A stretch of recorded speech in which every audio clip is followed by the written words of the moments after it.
Sebab itu 2 rakaat yang kita solat atau kita salat berjemaah di masjid di mana-mana saja mungkin tidak sama dengan 2 rakaat orang yang duduk di sebelah kita. Karena dia mungkin nak datang ke masjid dengan berbagai kesusahan. Macam mana kita tengok pekerja-pekerja yang workers yang ada yang kerja kat luar tu, dia itu apabila nak datang semayang tu susah dia. Walaupun nampak sama-sama datang, tapi pahala tak sama, kerana kadar menanggung masyaqqah, kadar beban.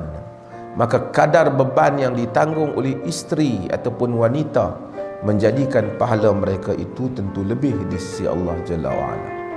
Kerana dalam dunia ini tidak ada yang sia-sia. Dan kita tengok, oh senang, Alhamdulillah kita nak pergi haji, orang Malaysia kan, nak pergi umrah, nak pergi haji anytime. Ada orang nak pergi umrah haji 6 tahun, 7 tahun kumpul duit. Kita nampak kita senang, dia susah. Nampak sama-sama dapat pahala pergi haji. Dari segi pergi haji itu pun umrah zahirnya sama.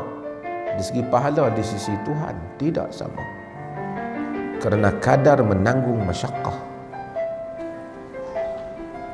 Dan semua ayat ni dan ayat yang lain juga Allah Subhanahu wa taala menyatakan, man amila salihan min dzakarin aw untha wa huwa mu'minun, sesiapa yang beramal dengan amalan dengan kesalehan daripada lelaki dan wanita dalam keadaan dia itu mukmin, mesti dia beriman kepada Allah. Yakni sebab iman bermaksud 2 perkara. Pertama, dia iman dia sah di sisi Tuhan, dan dia beramal hal itu kerana Allah Jalla wa ala. Falanuhyiyannahu hayatan tayyibah, kami akan menghidupkan dia dengan kehidupan yang baik. Dan ini satu hakikat yang kita kena percaya, bahawasanya amal soleh dan iman menjadikan satu orang akan hidup dalam keadaan yang baik. Hidup keadaan yang baik bukan bermaksud dia mempunyai kekayaan yang hebat, tapi dia mempunyai keamanan di dalam hidupnya. Sebab itu sebahagian orang yang kita lihat di penjara, dia lebih bahagia daripada orang yang hidup di luar. Tadi saya dengar dalam kereta nak datang, dia tanya macam kenapa badui yang makan tamar dan minum laban di padang pasir lebih bahagia daripada kita yang duduk rumah besar, kan? Itu hakikat Allah jadikan kehidupan. Dan kita lihat alam selebriti, artis Korea bunuh diri walaupun dia cukup popular. Dan saya mengenali sebahagian artis yang terkenal yang dia kata kalau tak kerana fikir agama, walaupun dia tengok taklah agama sangat, dia nak bunuh diri. Dan ramai yang cakap memang dia potential nak bunuh diri. Bila nak bangun daripada tidur tu segala macam kebencian. Saya tanya, apa masalah yang sebenar? Kenapa you nak bunuh diri? Dia kata, saya rasa nak bangun tidur tu tak tahulah nak gambarkan betapa saya bosan dengan hidup ni.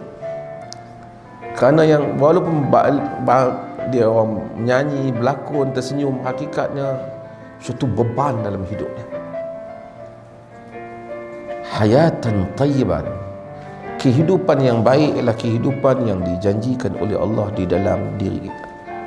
Walanajziyannahum ajruhum bi ahsani ma kanu ya'malun, dan kami akan balas pahala mereka lebih baik daripada apa yang mereka lakukan. Sebab itu kita lakukan sedikit, yang Allah balas ini terlalu banyak.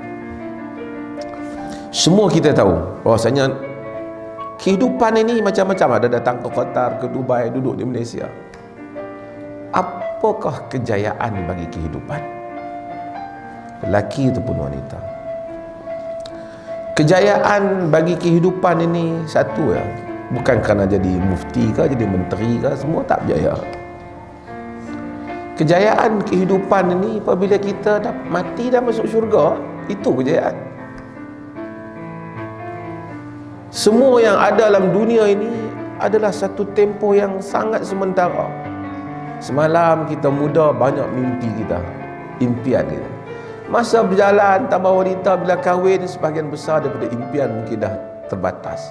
Kemudian ada anak, kemudian 40, kemudian 50. Masa berlari dengan begitu pantas, dan kita tak banyak yang tinggal. Apa pun yang kita lalui, susah ataupun senang dalam dunia ini, tapi jika berakhir dengan syurga, kita berjaya. Kita berjaya.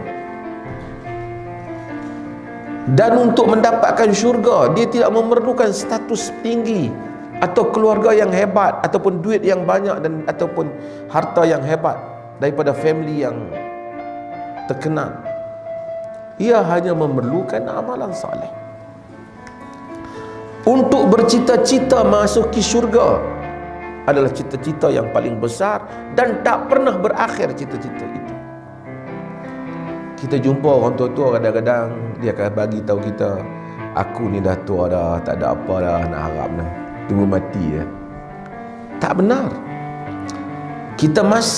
Harapan kita yang paling besar dalam dunia ini, mati masuk syurga. Dan harapan itu tak berakhir sehinggalah nyawa kita diambil oleh Tuhan. Dan peluang itu juga tidak berakhir sehinggalah nyawa kita diambil oleh Tuhan. Mungkin satu orang penuh dengan kesesatan dalam hidupnya, tapi penamat dia dengan Tuhan dengan penamat yang baik, husnul khatimah.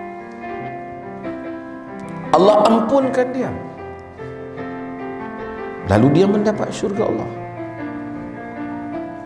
Maka kehidupan merupakan suatu perjuangan yang tidak pernah ada hentinya, sehinggalah kita dapat memasuki syurga.